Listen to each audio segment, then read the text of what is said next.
आता बातमी आहे नांदेडच्या किनवटमधून।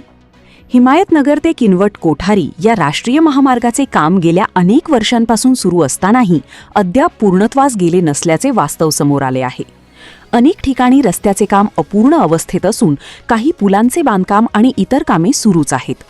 दरम्यान तयार झालेल्या रस्त्यावर मोठ्या प्रमाणात तडे जाऊन भेगा पडल्याने वाहन चालकांच्या सुरक्षिततेचा प्रश्न गंभीर बनला आहे। या भेगा इतक्या खोल व रुंद आहेत की दुचाकी वाहनांचे टायर त्यात अडकून अपघात होत असल्याच्या घटना घडत आहेत। त्यामुळे स्थानिक नागरिकांमध्ये भीतीचे वातावरण निर्माण झाले आहे। विशेष बाब म्हणजे अशा खराब झालेल्या रस्त्याची संपूर्ण पुनर्बांधणी करण्याऐवजी संबंधित ठेकेदाराकडून केवळ तात्पुरत्या स्वरूपात दुरुस्ती केली जात असल्याचे दिसून येत आहे।